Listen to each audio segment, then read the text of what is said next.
Without bond, যদি জাজ bond hearing এ দিচ্ছেন না, সেক্ষেত্রে কেউ একজন যদি আটক হন, অ্যারেস্ট হন, আপনারা কি ধরনের সহযোগিতা করতে পারেন? এখন পর্যন্ত মানে বের হয়ে আসছেন আইসের ডিটেনশন থেকে, এমন সংখ্যাটা কেমন, কিংবা আপনাদের কোনো সাকসেস আছে কিনা এইসব বিষয়ে? The courts give more and more laws, মানে কেস ল, আমরা দেখছি জাস্ট অ্যাভিনিউজ কমে যাচ্ছে অনেক। তো কখনো কখনো ক্লায়েন্টরা বোঝে না কি বলা উচিত না, তো ওই জন্য কমপ্লেক্স কেসেসে অ্যাটর্নি যদি যায় ইউএসসিআইএস কেসেসে তাহলে বেটার হয়। আপনার কাছে স্পেসিফিকলি জানতে চাই, উইদাউট বন্ড, যদি জাজ বন্ড হিয়ারিং এ দিচ্ছেন না, সেক্ষেত্রে কেউ একজন যদি আটক হন, অ্যারেস্ট হন, আপনারা কি ধরনের সহযোগিতা করতে পারেন? অ্যাকচুয়ালি বন্ড হিয়ারিং দেবে, বাট হিয়ারিং এর মধ্যে জাজ বলবে কি আমার কোনো জুরিসডিকশন নেই। ওকে। তো একটা অপরচুনিটি থাকবে জাজের সামনে যাওয়ার। আর ইনফ্যাক্ট যখন আমরা দেখি কি জাজ নট ইনক্লাইন্ড, তো কখনো আমরা রাদার দেন হ্যাভ জাজ ডিনাই ইট, আমরা উইথড্র করে ফেলি so that we can refile it under new strategy. But again really depends on case by case, but obviously একটা opportunity to be heard definitely হয়। Okay. এখন পর্যন্ত মানে বের হয়ে আসছেন আইসের ডিটেনশন থেকে, এমন সংখ্যাটা কেমন, কিংবা আপনাদের কোনো সাকসেস আছে কিনা এইসব বিষয়ে?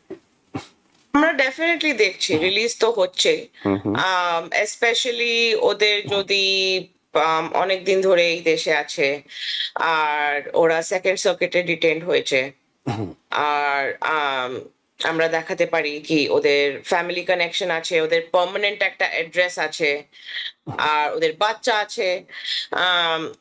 অনেক কেসে যদি নন অ্যাসাইলাম কেসে ধরো I-130 অ্যাপ্রুভড আছে, এরকম ধরো একটা কেস হলো, দেন ইট হেল্পস, রাইট? কেননা ইট শোস কি একটা অলরেডি একটা প্রুফ করে রেখেছে একটা বনাফাইড রিলেশনশিপ। তো এইসব কেসে we are seeing some success, but really as the courts rule করছে, মানে the courts give more and more laws, মানে কেস ল, আমরা দেখছি জাস্ট অ্যাভিনিউজ কমে যাচ্ছে অনেক। ওকে।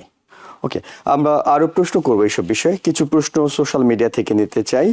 2025-এ আন্ডার-21 চাইল্ড অ্যাপ্লিকেশন করা হয়েছে, 2025-এ করেছে আন্ডার-21 চাইল্ড অ্যাপ্লিকেশন, সেটা অ্যাপ্রুভ হতে কতদিন লাগতে পারে? Really depends what they mean by under-21 child application. I would assume maybe SIJ.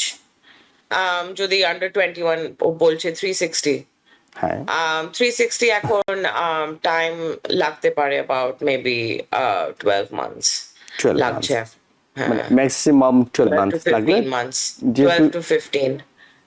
ওকে। আরেকজন দর্শক আমাদের জানতে চান, how attorneys work if we apply through USCIS account, please advise. অ্যাটর্নিরা কিভাবে কাজ করবেন যদি তারা ইউএসসিআইএস এ তারাই অ্যাপ্লাই করেন আর কি? মানে বলছেন যে ইউএসসিআইএস এর অ্যাপ্লিকেশনটা তারা করেছেন, যদি করেন সেক্ষেত্রে অ্যাটর্নিরা কিভাবে সেখানে কানেক্ট হতে পারেন? Definitely. So, attorneys at any point can mail documents on behalf of their client. Account থেকে করতে হবে না। Usually ক্লায়েন্টরা মানে চাইও নিজের অ্যাকাউন্টটা নিজের কাছে রাখুক, আর যদি কিছু আপলোড করতে হয় ওরা অ্যাকচুয়ালি একটা স্যাটিসফ্যাকশন হয় আমি নিজেই আপলোড করে ফেলবো নিজের document on my own account. কিন্তু আমরা we always send out mail out documents, কেননা আপলোড অবভিয়াসলি আপলোড করা ইজ আমরা ওটাও করি, কিন্তু আমাদের জন্য as lawyers it's always good to have paper trails, তো আমরা অলওয়েজ মেল আউট করি। আর প্লাস যদি আমরা দেখি আপনার অ্যাপ্লিকেশনে কোনো ডকুমেন্ট আরো দরকার হবে বা কোনো প্রবলেম আছে, দেন আমরা একটা আর্গুমেন্টও ক্রিয়েট করতে পারি depending on complexity of the case. আর অবভিয়াসলি তারপর ইন্টারভিউতে অ্যাটর্নি যেতে পারে আপনার সাথে, স্পেশালি কমপ্লেক্স কেসেসে অলওয়েজ সাজেস্ট করি অ্যাটর্নি প্লিজ নিয়ে যাওয়া বেটার। কেননা ইউএসসিআইএস অফিসার্স আর ভেরি, ওদের তো কাজ এটা, ওরা খুব ভালো করে জানে কি কিরম করে জিনিস বার করতে হয়। তো কখনো কখনো ক্লায়েন্টরা বোঝে না কি বলা উচিত না। তো ওই জন্য কমপ্লেক্স কেসেসে অ্যাটর্নি যদি যায় ইউএসসিআইএস কেসেসে তাহলে বেটার হয়। দর্শক প্রশ্ন করুন। হ্যালো, জি, আমরা শুনতে পাচ্ছি, প্রশ্ন করুন। আসসালামু আলাইকুম। জি, আমার একটা কোয়েশ্চেন হচ্ছে, আমি বর্ডার ক্রস করে আসছি। হ্যাঁ, আমি যদি এখন নিজ ইচ্ছায় আমেরিকা থেকে চলে যাই, তাহলে এই 10 বছরের যে মেয়াদ আছে, এটা কি আমার সঙ্গে প্রযোজ্য হবে? ওকে, আমরা প্রশ্নটি পেয়েছি। অ্যাটর্নি রাঞ্জা বোস, উনি বর্ডার ক্রস করে এসেছেন এবং উনি যদি এখন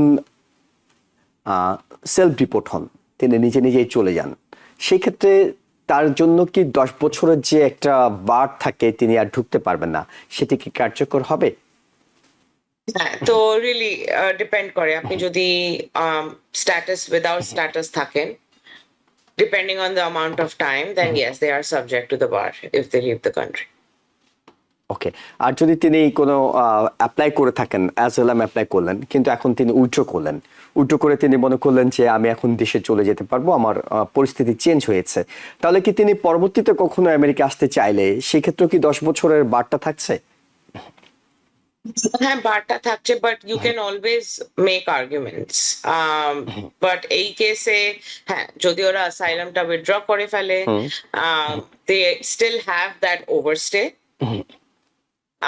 কিন্তু অবভিয়াসলি ওদের সাবসিকুয়েন্ট অ্যাপ্লিকেশনে কিছু একটা করা যাবে কি, দেখো ওদের they did everything right.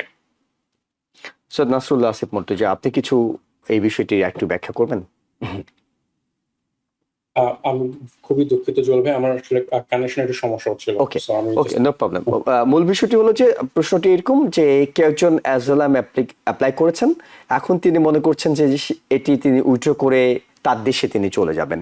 In that case তিনি যদি আবার আসতে চান, কখনো ভিজিট ভিসা হোক কিংবা লিগ্যাল কোনো প্রসেসের মধ্য দিয়ে আসতে চান, তাহলে কি তার জন্য 10 বছরের যে একটা বার আছে, আমরা জানি 10 বছরে তিনি প্রবেশ করতে পারবেন না, এটা কি ইফেক্টিভ হবে? জি, তো এই ক্ষেত্রে দেখতে হবে যে তার এন্ট্রিটা কেমন ছিল এবং ওনার কতদিন ওনার আনলফুল প্রেজেন্স ছিল। তো সচরাচর যদি 180 দিনের বেশি আনলফুল প্রেজেন্স ওনার থাকে, তাহলে সচরাচর ওনার রি এন্ট্রি 3 বছরের জন্য উনি রি এন্ট্রি বার পাবেন।